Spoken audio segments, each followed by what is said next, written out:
December 17th, 1967. The Prime Minister of Australia walks into the ocean in front of friends. He's a strong swimmer. The water's rough, but he's done this before. Then he's gone. Just gone.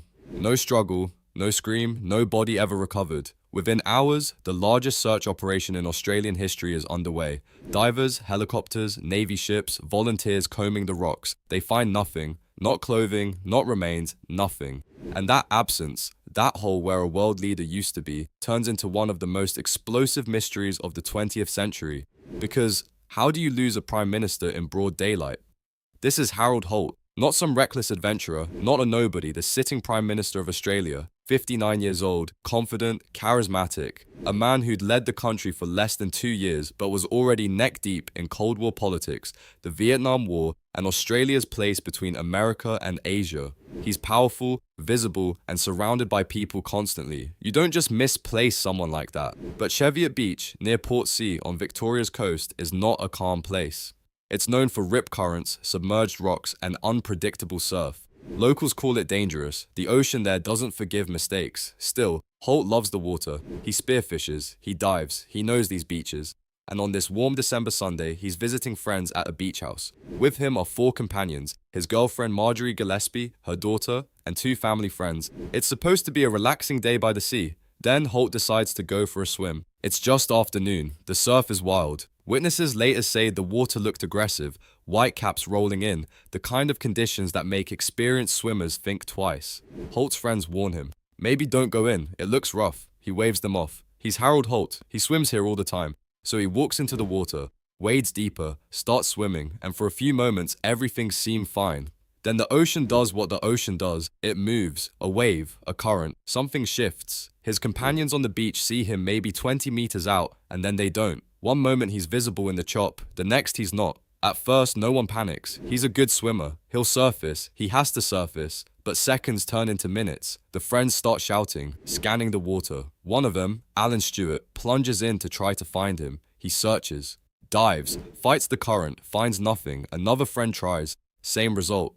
Holt is simply gone, as if the sea swallowed him whole and sealed itself behind him. Now panic is real. They run for help. Police are called. Surf lifesavers arrive, then more. By evening, the operation explodes into a full-scale emergency. Navy divers, Air Force helicopters, boats scanning the coastline, hundreds of personnel. The Australian Defence Force mobilises. This is not just a missing person. This is the Prime Minister. For days, the search continues. Divers go down again and again into the murky, churning water off Cheviot Beach. They find rocks, kelp, shadows, no body, no wetsuit, no evidence of Harold Holt. The media descends. Cameras, reporters, international headlines. Australian PM missing at sea. Shock ripples across the country and the world. How does this happen? How does a national leader vanish in front of witnesses in peacetime? Theories start almost immediately. Some are reasonable. He was caught in a rip current, dragged under, and his body swept out to sea or wedged in rocks too deep to find. That's the official conclusion, more or less. Accidental, drowning, tragic, final, but not everyone buys it. And this is where the story turns weird, dark, and completely unhinged.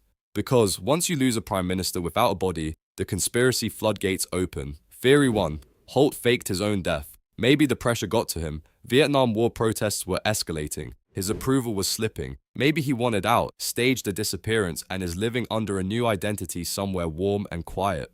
It sounds absurd, except people genuinely believed versions of this. Witnesses claimed to have seen him alive years later. None of it checked out, but the rumors persisted. Theory 2, and this is where it gets spectacular. Holt was a Chinese spy, and he was extracted by submarine. Yes, a submarine. The idea is that Holt had been secretly working for Chinese intelligence, feeding information during the Cold War, and when things got too hot, Beijing sent a sub to pick him up off the Victorian coast.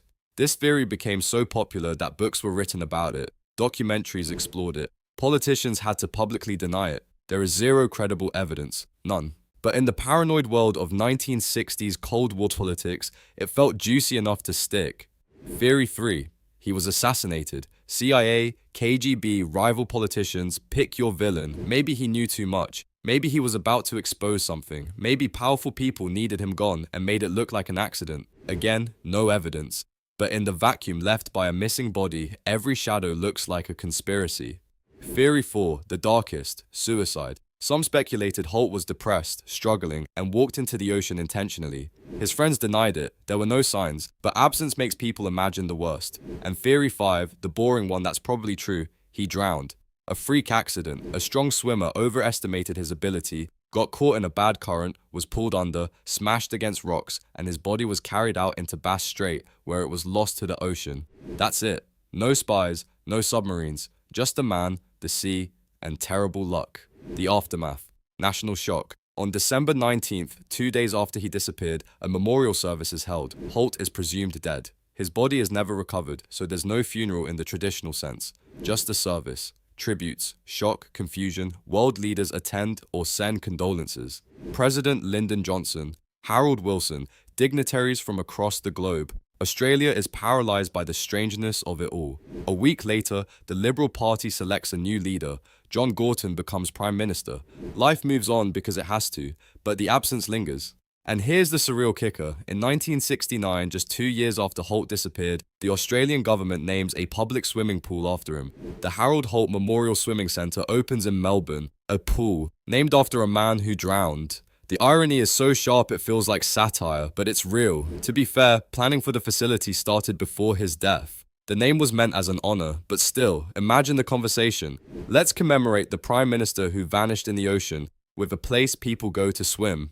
You can't write that. It writes itself. The legacy, what it means. Decades later, Harold Holt's disappearance remains one of the most bizarre episodes in Australian political history. Investigations found no evidence of foul play. Shark attacks were considered and dismissed. No reports, no remains. The sea gave up nothing. In 2005, a coroner's inquest officially concluded that Holt drowned. Case closed. Except it's not, because the body was never found. And when you never find the body, the story never quite ends. It becomes myth, folklore, a campfire tale that happens to be true. And maybe the craziest part is how completely normal this would be if it happened to anyone else. People drown, rip currents kill, bodies get lost in the ocean all the time. But when it's the Prime Minister, in the middle of the day, with witnesses, the mundane becomes mythic. The randomness becomes unacceptable. We want answers. We want meaning. We want someone to blame. The ocean offers none of that. It just takes.